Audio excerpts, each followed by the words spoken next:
सारे राजा महाराजा थक गए।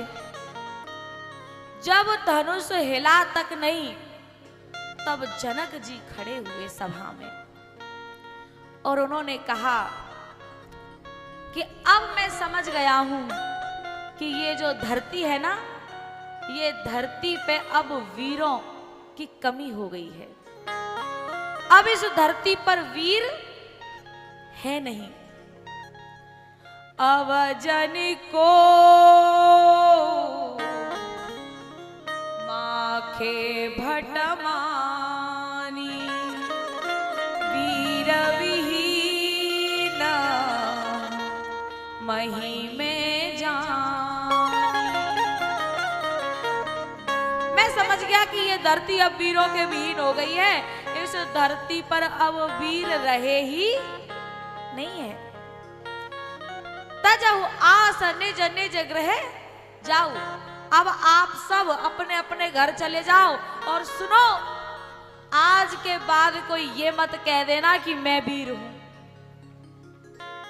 आज के बाद मुझसे ये बात मत कह देना कि मैं वीर हूं, क्योंकि मैं समझ गया हूं कि अब वीर तो इस धरती पर है ही नहीं। बहुत देर तक जनक जी इस बात को कहते रहे। अब राम जी को तो कोई फर्क नहीं पड़ता, लेकिन लखन भैया इस बात को कैसे सहन कर लेते। लखन जी खड़े हुए, उन्होंने कहा, एक बात बताओ, यदि कोई दूसरा व्यक्ति कहता इस बात को कि ये धरती वीरों के विहीन हो गई है, तो मैं कुछ नहीं कहता। लेकिन जनक कही जस अनुचित वाणी, ये बात जनक ने कही है। और कब कही? विद्यमान रघुकुल मणि जानी।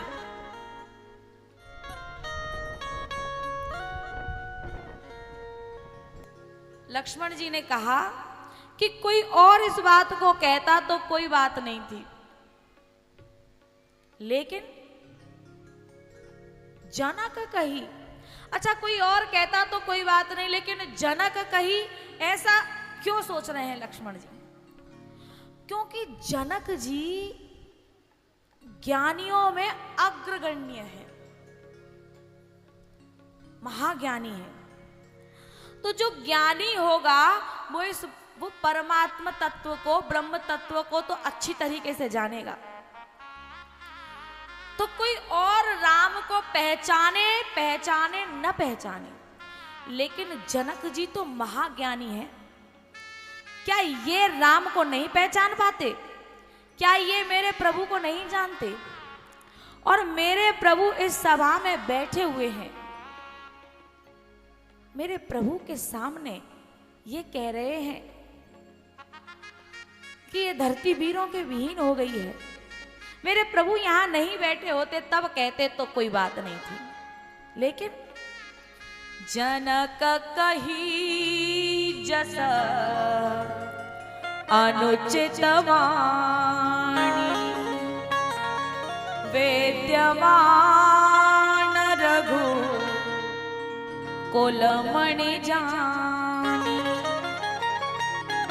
बहुत देर तक लखन जी क्रोध करते रहे।